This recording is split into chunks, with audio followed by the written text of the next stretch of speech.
Hai semuanya, Assalamualaikum warahmatullahi wabarakatuh.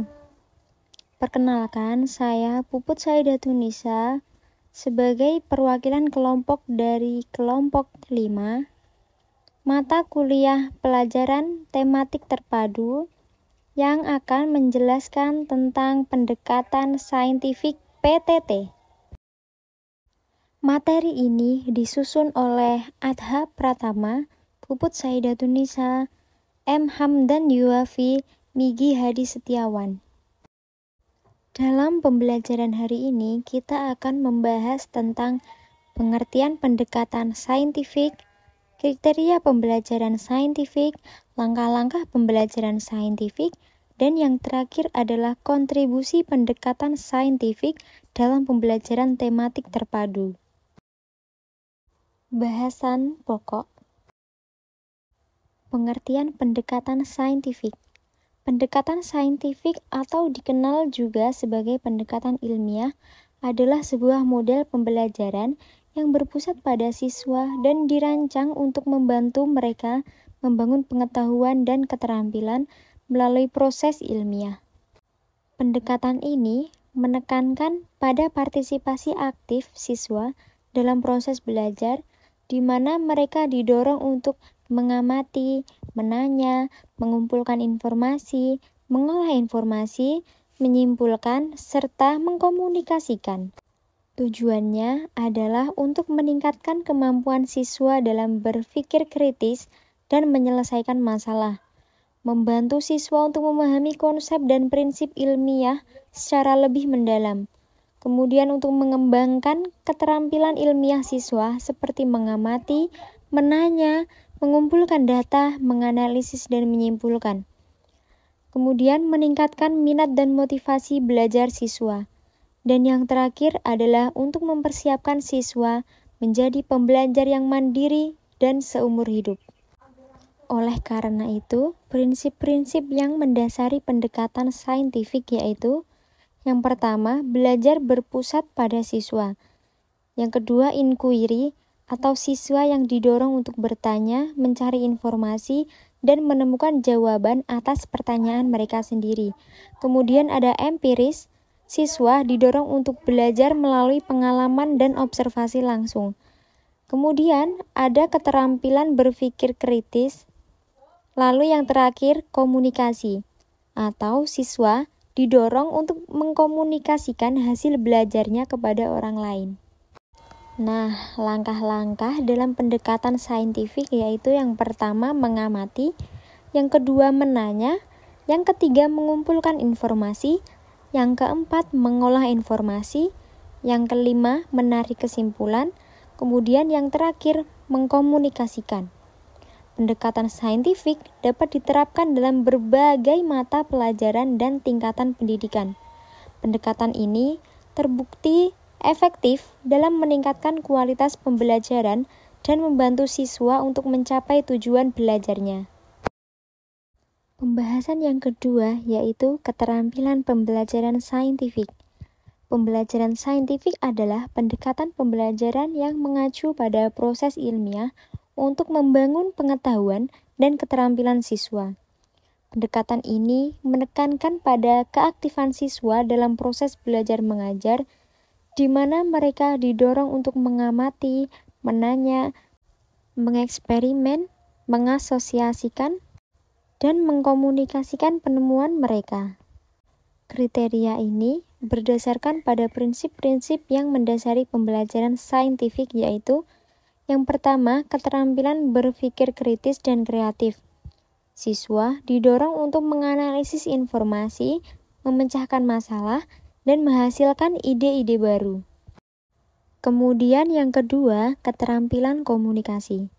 Siswa dapat menjelaskan pemikiran mereka secara lisan dan tertulis, serta mendengarkan dan memahami orang lain.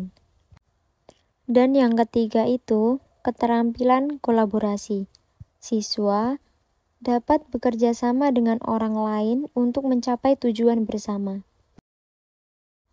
Yang selanjutnya adalah keterampilan literasi sains. Siswa diharapkan dapat membaca, memahami, dan menggunakan informasi ilmiah. Dan yang terakhir yaitu sikap ilmiah. Siswa memiliki rasa ingin tahu, ketekunan, dan keinginan untuk belajar. Kriteria pembelajaran saintifik dapat digunakan oleh guru untuk merencanakan, melaksanakan, dan menilai pembelajaran. Guru dapat menggunakan kriteria ini untuk memilih kegiatan belajar yang tepat, memberikan umpan balik kepada siswa, dan mengukur kemajuan belajar siswa. Penerapan kriteria pembelajaran saintifik dapat membantu siswa untuk yang pertama, mengembangkan keterampilan berpikir kritis dan kreatif. Kemudian, untuk meningkatkan pemahaman mereka tentang konsep ilmiah. Kemudian, mengembangkan keterampilan komunikasi dan kolaborasi. Serta yang terakhir, untuk memperkuat sikap ilmiah mereka. Pembahasan yang 3 yaitu langkah-langkah pembelajaran saintifik. Yang pertama, ada mengamati atau observing. Pada tahap ini, siswa didorong untuk menggunakan panca indera mereka untuk mengamati objek, fenomena, atau peristiwa yang akan dipelajari. Contoh kegiatannya seperti mengamati pertumbuhan tanaman, perubahan warna pada bunglon, atau mengamati pergerakan benda di air. Langkah yang kedua yaitu menanya atau questioning. Setelah mengamati, siswa didorong untuk mengajukan pertanyaan tentang apa yang mereka lihat atau alami. Pertanyaan ini dapat berupa pertanyaan tentang fakta, konsep, atau hubungan antar konsep. Contoh pertanyaan yang bisa diungkapkan yaitu mengapa tanaman bisa tumbuh, apa yang menyebabkan bunglon berubah warna, atau mengapa benda yang dilempar ke atas akan jatuh kembali ke bumi. Kemudian mengumpulkan informasi atau experimenting.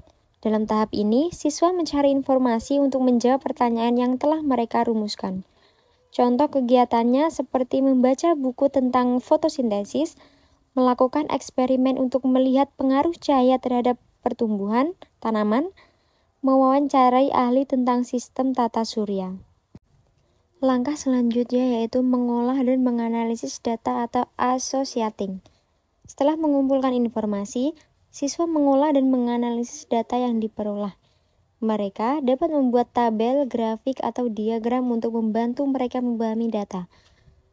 Contoh kegiatannya seperti membuat tabel data tentang pertumbuhan tanaman dengan variabel cahaya yang berbeda, menganalisis grafik tentang perubahan suhu di bumi selama beberapa tahun, membuat diagram tentang struktur bunga, dan lain-lain. Berikutnya yaitu menarik kesimpulan. Pada tahap akhir, siswa menarik kesimpulan berdasarkan hasil analisis data. Contoh kesimpulannya seperti cahaya matahari berpengaruh terhadap pertumbuhan tanaman. Yang kedua, suhu bumi mengalami peningkatan dalam beberapa tahun terakhir. Dan bunga memiliki struktur yang kompleks dan memiliki fungsi yang berbeda-beda. Kemudian langkah yang terakhir yaitu mengkomunikasikan atau communicating. Siswa mengkomunikasikan hasil temuan mereka kepada orang lain. Ini dapat dilakukan secara lisan, tertulis, atau melalui presentasi. Contoh kegiatannya, presentasi hasil eksperimen tentang pengaruh cahaya terhadap pertumbuhan tanaman, membuat laporan tertulis tentang perubahan suhu bumi, membuat poster tentang struktur bunga. Pembahasan yang terakhir yaitu kontribusi pendekatan saintifik dalam pembelajaran tematik terpadu. Pendekatan saintifik merupakan sebuah strategi pembelajaran yang menekankan pada proses ilmiah dalam membangun pengetahuan dan keterampilan siswa. Penerapan dalam pembelajaran tematik terpadu memberikan kontribusi positif dalam beberapa aspek.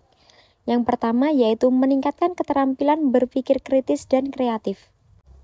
Pendekatan saintifik mendorong siswa untuk aktif dalam proses pembelajaran melalui tahapan mengamati, menanya, menalar, mencoba, dan mengkomunikasikan. Yang kedua yaitu memperkuat pemahaman konseptual dan keterampilan prosedur. Pembelajaran tematik terpadu yang dipadukan dengan pendekatan saintifik memungkinkan siswa untuk mempelajari berbagai konsep dari berbagai mata pelajaran secara holistik. Kemudian meningkatkan keterampilan berkomunikasi dan berkolaborasi. Pendekatan saintifik mendorong siswa untuk bertukar informasi, berdiskusi, dan mempresentasikan hasil temuan mereka kepada teman sekelas. Hal ini melatih keterampilan berkomunikasi dan berkolaborasi siswa dalam menyelesaikan tugas bersama.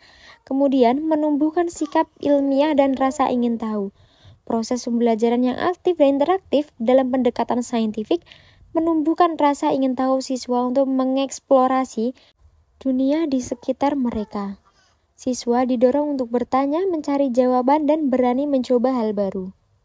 Dan yang terakhir, meningkatkan motivasi dan keterlibatan belajar. Pendekatan saintifik membuat pembelajaran lebih menarik dan menyenangkan bagi siswa. Kegiatan eksperimen, observasi, dan diskusi kelompok membuat siswa lebih aktif dan terlibat dalam proses belajar. Demikian yang dapat saya sampaikan. Saya mohon maaf sebesar-besarnya. Wabillahi taufiq wal hidayah. Wassalamualaikum warahmatullahi wabarakatuh.